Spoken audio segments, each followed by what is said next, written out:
Ici Nicolas Karabatic. Ici Thierry Omeya. Ici Daniel Narcisse. Alors ici Jérôme Fernandez. Bienvenue sur la radio Talk and Sport. Des soucis de sono, donc on a dû chanter la Marseillaise a cappella et il y avait plusieurs centaines de Français dans les tribunes qui l'ont chanté et c'était un moment un peu magique, un peu particulier. Ouais, c'était un moment exceptionnel aussi pour C'était pas prévu ce petit a cappella. C'était improvisé. Ouais, c'était improvisé complètement. C'est vrai qu'on n'était pas du tout au courant et le speaker a dit qu'il ne pouvait pas donner les hymnes. Donc du coup, voilà, il a demandé au public et aux équipes de chanter leur hymne. Ah, parce que je trouvais ça pas mal non plus. Hein. Je trouvais ça pas mal. Ouais, ça a bien plu. Alors Jérôme, comment vous sentez comme ça après une bonne petite journée de repos, même s'il y a eu l'entraînement après ces 2 matchs? On se sent plutôt bien. C'est vrai que pour l'instant, il n'y a pas trop de pépins physiques. On sent aussi que physiquement, on est de mieux en mieux, qu'on n'a pas laissé trop d'énergie dans ces 2 premiers matchs. Donc là, aujourd'hui, c'était vraiment une petite journée de repos, de réglage là, ce soir à l'entraînement pour repartir de plus belle demain et enchaîner 2 nouveaux matchs en 24 heures contre le Brésil et l'Argentine. 2 matchs qui, a priori, devraient se solder par une victoire, mais il faudra s'employer parce que ce sont 2 équipes qui se battent énormément sur le terrain et qui vont nous proposer de toute façon beaucoup d'engagement physique.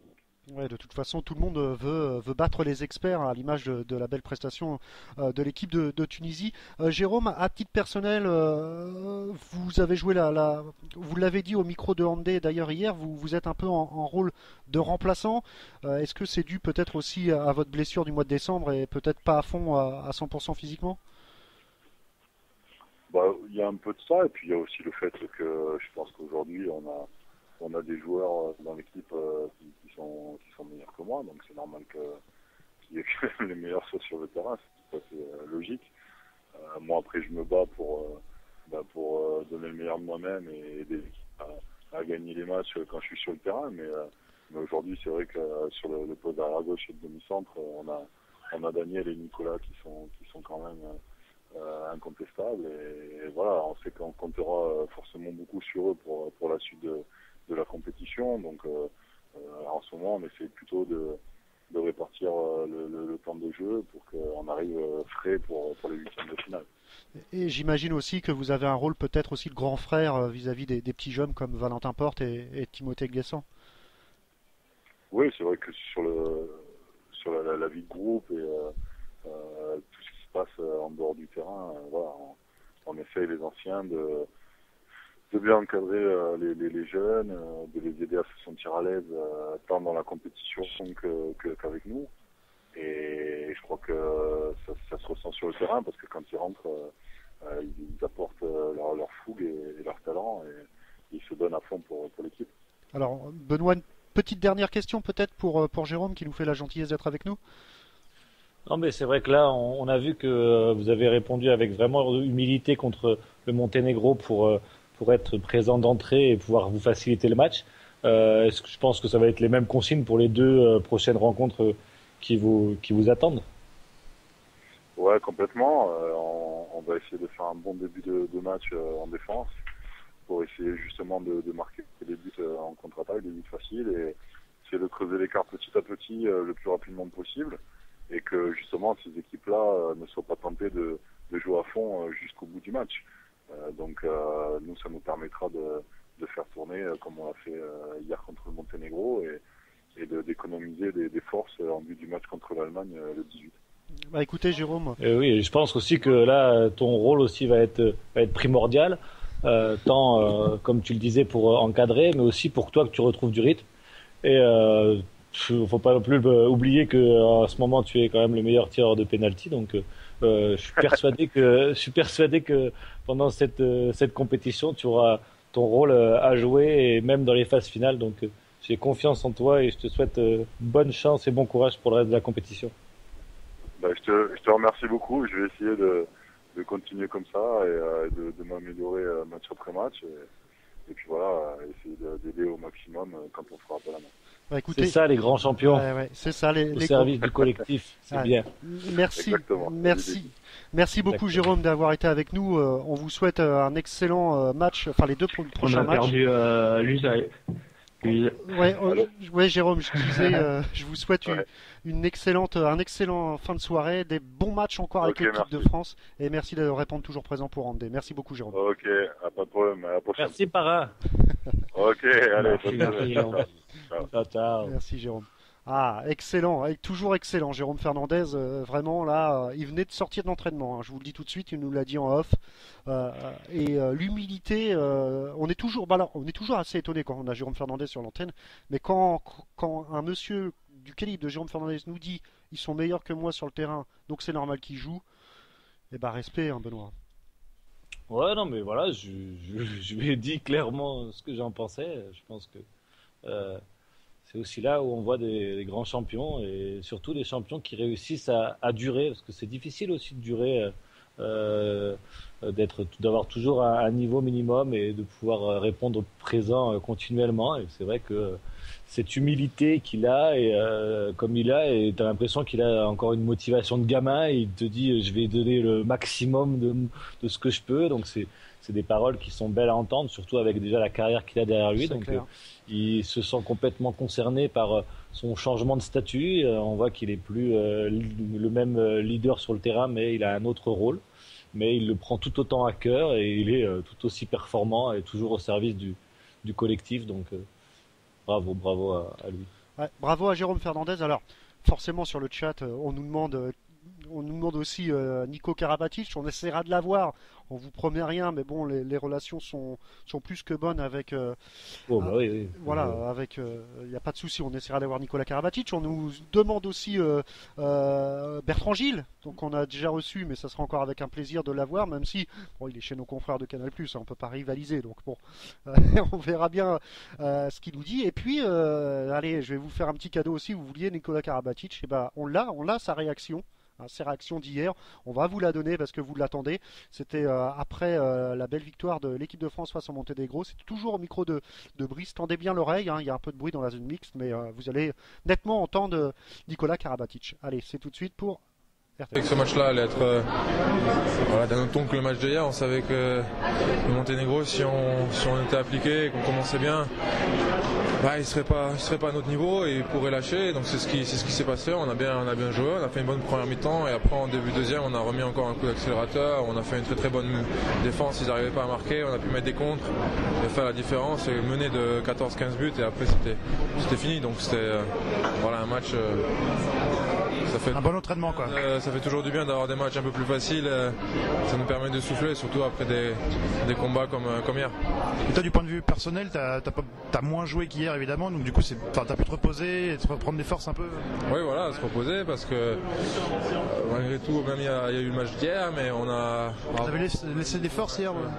Oui, on a laissé des forces, bien sûr. On a joué tout le match. Après, on a joué les 2 matchs de préparation aussi. Il y a pas très longtemps, il y a 4-5 jours, donc ça enchaîne.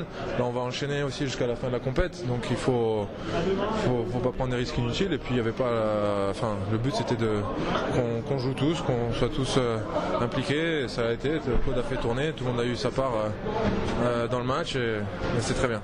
D'accord, merci. Voilà. Nicolas Karabatic au micro de Brice, c'était hier, c'était après le match de France-Monténégro. Écoutez, je pense qu'on a fait une bonne page mondiale là. Benoît, Stan nous a quitté, donc il va revenir dans quelques instants. Benoît, donc on l'a dit, Brésil et Argentine, normalement ça devrait pas poser de problème. Et quand on sent l'humilité sur les joueurs de l'équipe de France, à mon avis, et connaissant Claude Onesta, ils vont pas la prendre à la légère ces deux équipes, donc ça devrait faire 2 victoires de plus logiquement.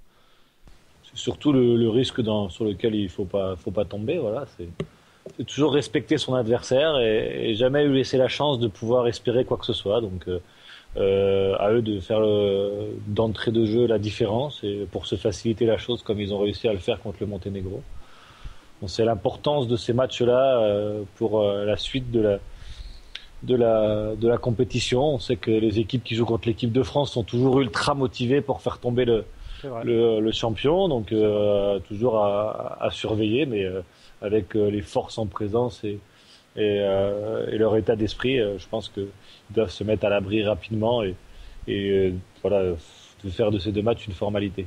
Alors toutes ces interviews, vous pouvez les retrouver ce soir sur le site rtsradio.fr. Donc forcément, les interviews durent plus longtemps, mais on les a un peu coupées. Donc il y a des trucs intéressants, notamment Jérôme Fernandez qui parle de la performance de Daouda Karaboué. Donc ça sera pour tout à l'heure. Alors, on aurait dû faire un débat sur justement l'arrivée de Daniel Narcisse au niveau du Paris Saint-Germain. Sa signature a été confirmée. Il arrivera bien au Paris Saint-Germain la saison prochaine. Je cherche mes feuilles, voilà, et le débat consistait tout simplement, on peut se réjouir du retour du meilleur joueur de l'année 2012 avec la signature de Daniel Narcisse, comme je vous le disais, mais faire venir les meilleurs joueurs au détriment de la formation, cela signifie-t-il la mort de l'équipe de France dans les années à venir, un peu à l'image de ce qui se passe en Bundesliga. Ils n'ont pas d'équipe nationale, les Allemands, on le voit bien, battus par la Tunisie. Donc voilà, donc c'est un peu le débat qu'on aura sûrement pas le temps de faire parce que dans 5 minutes il y a Sébastien Mongin qui nous rejoint et c'est à lui de bosser et ça c'est pas mal. Le temps peut-être pour nous Benoît de voir un peu les autres résultats qu'il y a eu. Alors tous les grands favoris. J'étais prêt à commencer sur le débat, je suis chaud là. Ah t'es chaud. Justement non, tu peux peut-être nous donner Moi je peux peut-être vite fait ton avis, quelques mots si tu veux. Bien sûr. Déjà la première chose c'est que Paris n'a jamais été non plus un très grand club formateur. Donc, concernant Paris, voilà, les grands clubs formateurs sont Montpellier, Chambéry, on va dire Nantes, qui commence aussi à bien former, à sortir des jeunes. Dunkerque aussi a des jeunes dans son effectif.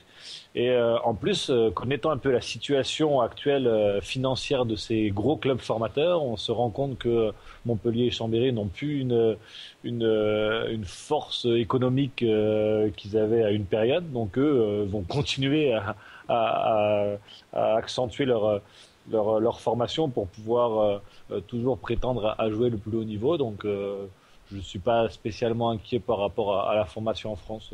On voit qu'il y a encore énormément de potentiel et dans tous ces clubs-là, en équipe de France, il n'y a aucun joueur parisien. Il y a Sorando. Ouais, mais alors justement, Benoît, je te coupe juste un instant parce que bon, il y a Norman Parot qui risque d'ailleurs de rejoindre. Il y a forte chance qu'il rejoigne notre équipe de e-reporters pour se déplacer un peu sur le terrain et faire grossir un peu l'équipe d'Andé. Donc voilà ce qu'il nous dit sur le chat, enfin sur Facebook plutôt. Il est sûr que les joueurs qui ont sauvé le club l'année dernière, donc en parlant de Paris, ne sont pas les plus heureux depuis l'arrivée des Qataris. C'est vrai que la Nationale 3 du Paris Saint-Germain handball est une bonne équipe. À ces joueurs de tenter leur chance dans d'autres clubs de D1. Après, pour ceux qui et des clubs formateurs, Paris n'a pas été le club formateur, ce que tu disais d'ailleurs Benoît, sur nos experts en Espagne, il n'y a que Sorando qui a été formé au PSG, donc les Qataris ne vont pas changer grand chose là-dessus. Donc voilà, après c'est un autre débat, le fait que, et là je rejoins complètement notre futur e-reporter, c'est que par contre, cette arrivée massive de stars, c'est au détriment des joueurs qui ont fait survivre le club, qui ont été formés au club, qui sont de très bons joueurs comme Saïd Ouksir, Ibrahima Dio, Nicolas Clerc, j'en passe, Patrice Annonay, voilà. Donc ça, c'est un autre débat, mais voilà, là, je suis pas spécialement, et c'était pour ça que quand on m'a demandé mon avis par rapport à l'arrivée des Qataris, j'étais à la fois mesuré par rapport au bienfait d'amener une manne financière importante et de pouvoir avoir un club concurrent de Montpellier, parce que on en avait marre aussi que Montpellier soit premier tous les ans. Donc ça, je trouvais que c'était important que un autre gros club puisse rivaliser avec eux. Par contre, j'avais émis quand même un petit bémol par rapport au fait que c'était au détriment des joueurs qui ont sauvé le club et qui sont malgré tout de très bons joueurs. Donc voilà, c'est encore un autre débat. Par contre, ce que je peux souligner, c'est quand même le PSG aussi a eu l'intelligence de quand même faire venir aussi des joueurs français. Et je pense que vu comme on était parti, ça commençait à bien se dépeupler au niveau français dans ce club-là, et faire une équipe de stars sans joueurs français, alors que la France est le meilleur pays au monde au niveau handball, ça faisait quand même un peu tâche. Donc je pense que c'était quand même primordial de remédier à ça par rapport à ce recrutement. On en reparlera, on aura vraiment un gros débat y a pas de souci, avec j'avais quand même déjà pas mal d'arguments. Exactement. avec Oui, Michael. c'est vrai que moi, j'ai juste entendu la fin, mais c'est vrai que à une certaine époque, on aurait pu se plaindre que certains gros clubs étrangers pillaient les Français pour tout gagner. Et là, je trouve que c'est bien que ce soit un club français qui pille les meilleures équipes pour tout gagner en Europe. Je pense que vaut mieux ça, mais après, sur d'autres débats, je serais plus mesuré aussi. Sachant que Kiel n'est plus premier de la Bundesliga, me semble-t-il. Donc, grosse perte pour Kiel, sachant que Meyer doit rejoindre Montpellier aussi. Ouais, va rejoindre. rejoindre Montpellier. Voilà. Normalement. Donc, Ou un club français, ou au un pire, si jamais il y a du changement, mais Ouais, normalement, oui, Montpellier. Voilà, effectivement. Bah écoutez, 21h14, je sais pas, Benoît, tu me dis si Sébastien Ouais, est en prêt. attendant, on peut faire un peu le retour sur, comme tu disais, les résultats en attendant Sébastien qui doit arriver incessamment sous Et peu. je reprends un peu tous les résultats. Alors, Voilà. pour finir un peu sur ce débat-là, on continuera avec Michael Ies aussi, qui doit avoir son avis. Il s'excuse de ne pas être là, mais on le retrouvera, vous inquiétez pas, la semaine prochaine, avec encore une excellente émission, forcément placée sous le signe du mondial et forcément avec des grosses surprises comme on vous l'a fait aujourd'hui. Donc voilà, il y a Condé qui peut vous proposer 1h30 de handball avec des experts et puis des interviews exclusives. Donc parlons un peu Et pour Michael, pour une fois, c'est pas la raclette. Non, c'est pas la raclette, il est dans le C'est la plateau. fondue. Voilà. Allez, on va parler un peu des autres favoris de ce mondial, à commencer par l'équipe qui joue à domicile, l'Espagne. Alors, on peut pas trop jauger l'Espagne, Benoît, tu me contrediras pas. Un seul match face à l'Algérie, 14-27. C'est le minimum syndical qu'ils pouvaient faire, l'Espagne, là-dessus. Ouais, non, mais voilà. Ils viennent de gagner, là. J'ai vu, ils viennent de gagner difficilement, j'ai lu contre l'Égypte. Ouais, 24-29, exactement. Voilà, c'est ce que je viens de voir en même temps que tu m'en parlais. Donc voilà, une entrée en matière contre des équipes nettement inférieures, même si l'Égypte, on sait que c'est une équipe quand même qui a déjà prouvé par le passé qu'il y avait quelques arguments, mais pas du calibre de l'Espagne. Donc une montée en puissance pour eux aussi, une montée, voilà, des équipes plus ou moins difficiles en début. Donc c'est bien pour la confiance, mais difficile encore de pouvoir jauger. Mais de toute façon, quoi qu'il se passe, ils seront là. Je pense qu'ils ont bien préparé ce mondial, ils sont chez eux. Ils seront là. Alors, en regardant vite fait les stats d'Égypte et Espagne, je vois que Valero Rivera, le Nantais, a pas mal marqué. Vite fait comme ça, je crois qu'il a à peu près à 5 buts. Makeda aussi, Antrarios aussi. Autant dire que la délégation nantaise. Puis la LNH, c'est bien. C'est les joueurs de LNH, donc c'est très bien pour l'image. Donc voilà pour l'Espagne. Benoît, tu peux rajouter, Sébastien. On finit vite fait avec les autres favoris, notamment on va mettre le Danemark peut-être aussi en tant que favori. 2 matchs, 2 victoires. Pareil, le Danemark a joué, alors laissez-moi chercher, contre la Russie. Alors ça, c'est un excellent match. Je sais pas si tu l'as vu hier, Benoît. 31-27. Belle. La Russie aussi nous surprend peut-être par son niveau également, Benoît. La Russie, c'est une équipe où les joueurs jouent pratiquement tous dans le même club. Là, c'est Tchekhov Medvedi. Donc c'est un groupe qui est quand même avec une expérience depuis un certain nombre d'années. Ils jouent en club ensemble, ils se retrouvent en sélection. Donc à force quand même de se connaître, ils prouvent qu'ils ont un réel niveau et ils font la Ligue des Champions. Donc c'est une équipe à toujours à ne pas prendre à la légère. Ouais, effectivement, avant de parler de Pro D2, on va accueillir notre spécialiste, Sébastien Mangin. Bonsoir Sébastien. Bonsoir à tous. Un petit avis, Bonsoir, Sébastien, quand même, sur l'entrée en matière de l'équipe de France au Mondial, notamment ce fabuleux match contre l'équipe tunisienne. Écoutez, je trouve qu'ils ont fait une bonne entrée en matière parce que les premiers matchs de grande compétition sont toujours difficiles à aborder et qui plus est contre une équipe qui s'avère être une surprise dans ce championnat du monde puisqu'ils ont disposé de l'Allemagne derrière. Donc je pense que finalement ils s'en sont bien sortis, ils n'ont pas paniqué, ils ont su s'imposer sur la fin et puis bon on a pu voir sur le deuxième match contre le Monténégro qu'ils étaient bien rentrés dans la compétition, ils ont pu faire tourner l'effectif. Donc non, je pense que c'est un bon début de championnat du monde pour l'équipe de France. Bon, bah, t'as loupé tout à l'heure Jérôme Fernandez, hein, il était en direct pour nous, en direct du bus, hein, mais il va descendre, hein, Sébastien, pas de panique. Donc on va parler maintenant de Pro D2, le championnat recommence samedi, me semble-t-il. Donc je crois que tu nous as préparé une petite revue des matchs et peut-être s'il y a eu des nouveaux joueurs dans les équipes, Sébastien. Ouais, bon, on va essayer de faire un petit peu faire un petit tour de toutes les équipes. Je vais commencer, puisqu'il le mérite, par Nîmes qui a fini premier. Et puis je vais essayer de vous tenir un petit peu au courant de ce qui s'est passé pendant la trêve et des objectifs de chaque équipe. Et bah, parfait. Donc c'est parti. Nîmes qui a fini premier de la phase aller avec 33 points. 10 victoires et 3 défaites, qui a fini cette première partie avec une victoire de 10 buts contre son dauphin Mulhouse.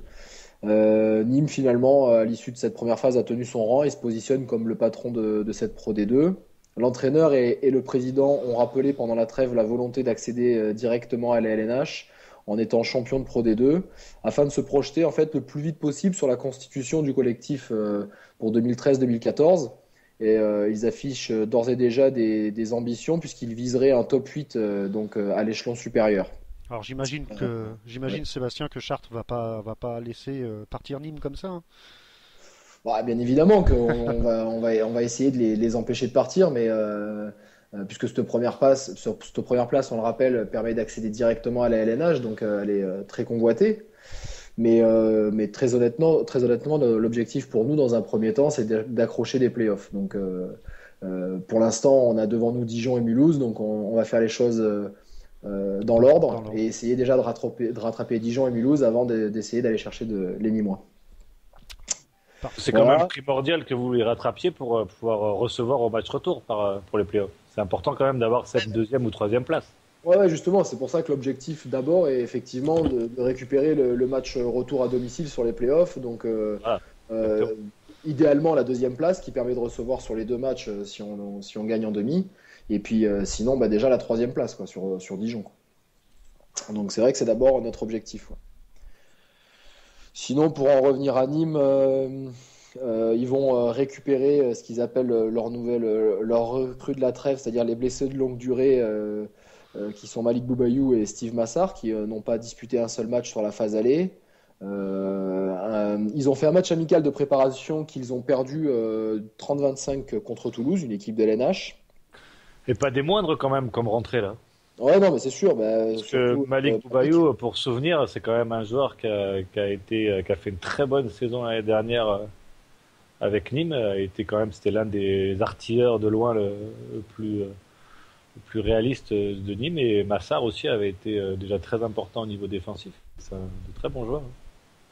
Ouais, non, c'est sûr. Et puis en plus, ils ont eu aussi quelques pépins physiques avec notamment Robichon qui n'a pas disputé le dernier match, Skiasanoc qui a raté aussi quelques rencontres sur la fin de saison, et puis Verjoli qui a disputé pratiquement cette première partie sur une jambe. Donc ils ont finalement un réservoir de joueurs non utilisés qui va leur permettre de diversifier un petit peu leur jeu si tant est que les équipes arrivent à s'adapter sur la deuxième partie de saison, ce qui est pas forcément évident. Sinon, plus pour l'anecdote, entre guillemets, signaler que le match de reprise du championnat se jouera le vendredi 18 janvier contre Nancy. Mais ce match ne se jouera pas au Parnasse, il se jouera à Pablo Neruda. Alors pour les plus anciens, à l'ancienne. Voilà, un match collector dans cette salle où les anciennes gloires nîmoises ont brillé par le passé, autant par la finesse de leur jeu que par la rudesse défensive. Chagnard, tous ces bons défenseurs qui envoyaient bien dans Chauvet, justement, voilà.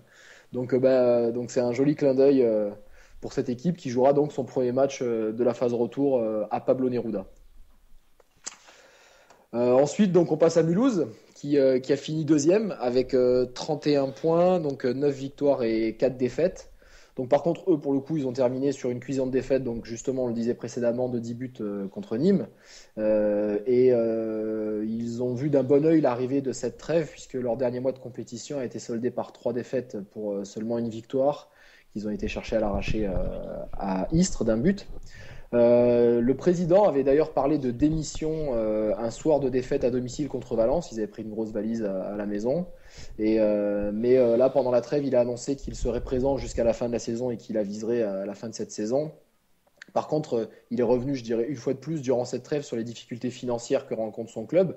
En effet, il annonce que Mulhouse est actuellement 9e budget de la Pro D2 et que par conséquent, jouer une accession est un projet périlleux. Pour reprendre ses propres termes donc, du président M. Dollfus, pour lui, c'est quelque part sportivement la D1, mais financièrement la Nationale 1. De plus, les Alsaciens, par la voix de leur entraîneur Brahim Eguiri, n'ont de cesse de rappeler que les autres clubs se renforcent, alors qu'eux restent avec leur effectif assez réduit à l'heure actuelle de 10 joueurs et qui souffrent du non-retour de pas mal de joueurs blessés. Et finalement, au président de rappeler qu'il trouve injuste les sanctions disciplinaires infligées à ces joueurs en début de saison suite à la finale de barrage contre Billère. Donc bon, avec toutes ces plaintes, j'aurais envie de dire, on peut quand même dire que Mulhouse fait un bon début de saison puisqu'il se retrouve quand même seul à la 2e place. Et je ne doute pas une seule seconde qu'ils seront présents une fois de plus pour la lutte à l'accession en LNH. En phase de préparation, ils ont fini 3e au tournoi de Montargis en s'inclinant de 9 buts en demi-finale contre la Lettonie et en battant de 2 buts la Grande-Bretagne dans la petite finale. Sinon, par la suite, ils ont perdu contre Nancy sur un score assez important. Eux, par contre, ils iront à Vernon pour le compte de la première journée des matchs retour. Voilà. Donc un déplacement quand même compliqué pour Mulhouse qui reste sur une fin de première partie pas idéale. Ouais. Ça va être difficile. Hein. Ouais, mais bon, ils ont quand même pas d'espoir par rapport à leurs remplaçants là, par rapport à leurs blessés, pardon. J'ai pas toutes les infos, mais c'est surtout sur une interview vidéo de leur entraîneur qui se plaignait du fait que pas mal de ces joueurs avaient des blessures récurrentes et que du coup, il aurait quelques soucis. Moi, j'ai vu sur la ligne de stade trop vieux. Ouais, j'ai vu sur la ligne de stade du match contre Nancy que bon, ils avaient quand même la plupart de leurs joueurs, c'est-à-dire Boileau, Charrier, Iguiri, Martin, Galotte. Jean Zéphirin, tout ça qui avait joué. Donc, je veux dire, ils ont quand même une ossature que je trouve, moi, assez intéressante puisque pratiquement tous les postes sont doublés avec des joueurs de qualité, quoi. Bon, Sébastien, je te coupe une petite réaction sur le chat de Norman qui nous dit si tu joues aussi bien que tu parles de Nantes, il comprend pas pourquoi tu n'es pas en Espagne. Voilà. Donc, parce que c'est la crise en Espagne. À Granollers, donc voilà. Donc j'enchaîne avec Dijon qui est actuellement 3e du championnat avec 30 points, 8 victoires, 4 défaites et un nul. Dijon a fini sur une victoire à Vernon 31-28. C'est peut-être, je pense, une des rares équipes qui n'était pas contente de voir arriver la trêve, car ils marchaient fort sur cette dernière partie. Cependant, ils ont repris tôt l'entraînement afin de ne pas trop casser cette dynamique. En effet, reprise le 28 décembre pour les Bourguignons, avec une grosse semaine de travail physique avec 2 entraînements quotidiens. Ils ont ensuite enchaîné avec le tournoi de Montargis, où eux, par contre, ils ont atteint la finale. Ils ont disposé de la Grande-Bretagne en demi, puis se sont inclinés en finale face à la Lettonie. Ils ont été en prolongation. On rappelle quand même que la Lettonie est quand même constituée de pas mal de joueurs qui jouent en Allemagne et qui jouent notamment la Ligue des Champions tous les week-ends. Donc c'est une grosse performance. Ils ont livré une belle partie et notamment d'après leur capitaine Nebojša Stojinovic, ils se sont rassurés lors de ce match sur leur état de forme. Ce même capitaine a quand même tenu à rappeler durant la trêve que la route était encore longue et que ce groupe restreint devait prendre conscience que chaque match, chaque point, chaque but serait important quand on fera les comptes à l'issue de la saison. Denis Latou, lui, parle pour son équipe à la suite de ce mois de décembre qu'elle aurait franchi un palier qui lui permettrait même quelque part dans les objectifs d'aller, pourquoi pas, chercher Nîmes. C'est ce qu'il demande en tous les cas à ses joueurs. Et lui aussi, pourtant, il a un effectif quand même assez réduit.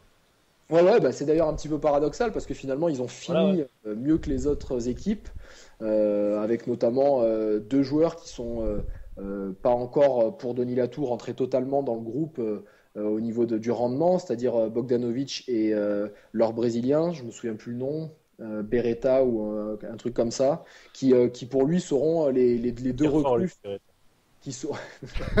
Vite, hein. J'ai voulu le dire, mais je me suis dit c'est Stan va la faire, et bah non, c'est Benoît. Et qui seront pour lui les deux recrues finalement de Dijon sur la deuxième phase. C'est une équipe qui a aussi été fortement remaniée à l'intersaison, hein, puisque il y a pratiquement 60% de l'équipe qui a été changée, et ils ont finalement trouvé leur vitesse de carburation, et son leader offensif, le Hongrois Redey, en est la preuve. Les Bourguignons se déplaceront à Besançon pour le compte de la 14e journée de championnat. Match qui devrait se passer. Enfin, c'est toujours à Besançon, mais bon, ça devrait passer peut-être pour Dijon aussi. Ouais, bon, c'est toujours pareil, hein. Le premier match, la reprise, je pense qu'on met tout à plat. Mais bon, sur la préparation, en tous les cas, les Dijonnais ont montré de belles aptitudes. Besançon qui a besoin de points, donc ça va être difficile aussi. Ouais, c'est sûr. Chartres, donc Chartres 4e, 29 points, 7 victoires, 4 défaites, 2 nuls. On a fini sur un match nul contre Besançon à domicile. Nous, pour le coup, la trêve est arrivée au bon moment parce qu'on est arrivé un petit peu en fin de cycle. On a pris le temps de se reposer une dizaine de jours. On a eu une reprise le 2 janvier avec pas mal de travail physique les 10 premiers jours. À la suite de quoi, on a fait un match amical contre Angers qu'on a gagné 37-29. Et donc du coup, faut composer pendant cette prépa. On a eu quand même pas mal de petits pépins, des petites blessures, rien de grave, mais donc on n'a pas toujours pu s'entraîner tous ensemble. Yacine Bouakaz qui était aussi avec l'équipe nationale d'Algérie à la préparation pour les championnats du monde.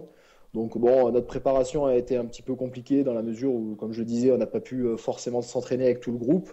Mais là, on a récupéré pas mal de joueurs et dès ce matin et ce soir, on s'est remis à l'ouvrage pour se préparer au mieux parce que donc du coup, on reçoit Massy samedi soir pour la première journée des matchs retour. Voilà. Massy, justement, qui finit 5e du championnat à la trêve, 27 points. On t'écoute, hein, tu te sens seul. Oh, mais j'essaie de faire des variations de rythme. Massy, donc, qui finit 5e avec 27 points. Je voulais te demander, est-ce que Yacine est avec l'équipe nationale? J'ai pas vu l'Algérie encore. En fait, il est rentré juste aujourd'hui parce qu'il avait des petits soucis à régler ici et en fait, il sait pas s'il repart ou s'il repart pas. Voilà, j'en sais pas plus. Je l'ai vu ce matin. Il était au premier match contre l'Espagne. C'est ce qui me semblait, c'est ce que j'avais su. Mais là aujourd'hui, effectivement, il était présent à l'entraînement. Donc voilà. Donc sinon, Massy, comme je disais, 5e. Massy qui finit la première phase avec une victoire, comme je dis tout à l'heure, contre Angers 31-28. Le club francilien qui est la grosse surprise finalement de cette phase aller et qui malgré tout a continué de clamer haut et fort pendant la trêve que son objectif principal était le maintien.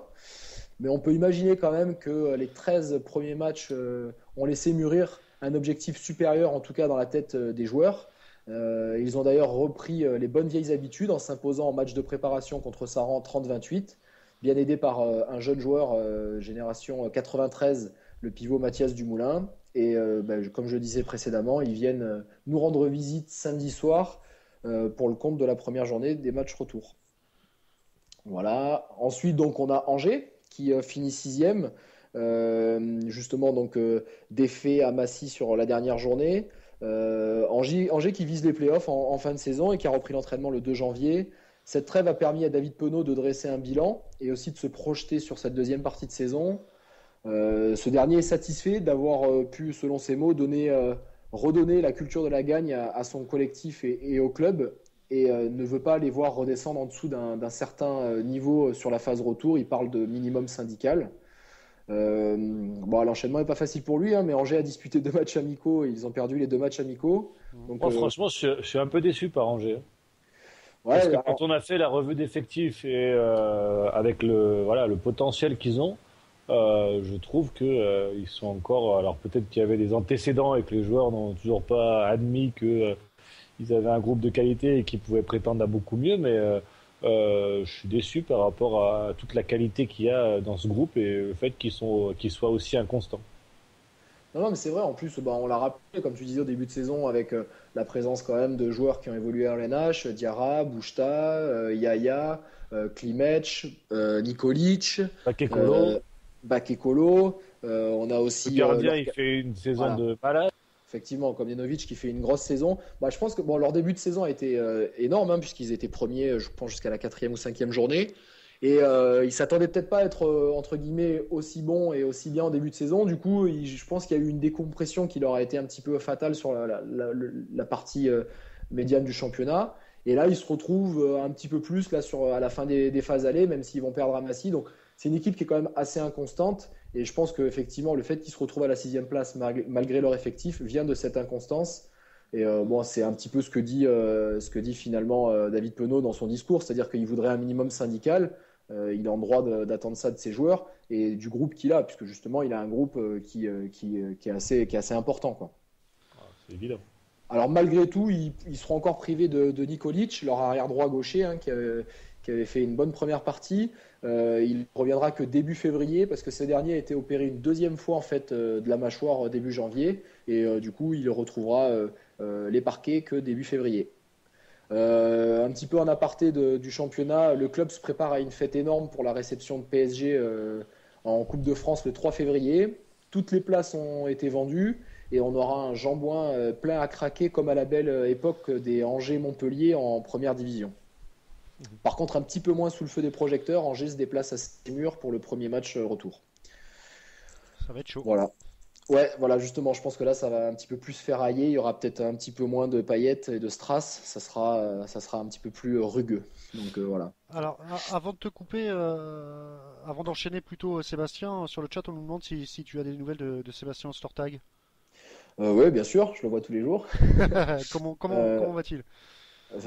Ça va plutôt pas mal, même si il n'a pas encore repris l'entraînement collectif. Il court, il a un programme particulier, donc il est toujours un petit peu embêté par ses problèmes de mollet. Assez récurrent. Ouais, bah là en fait,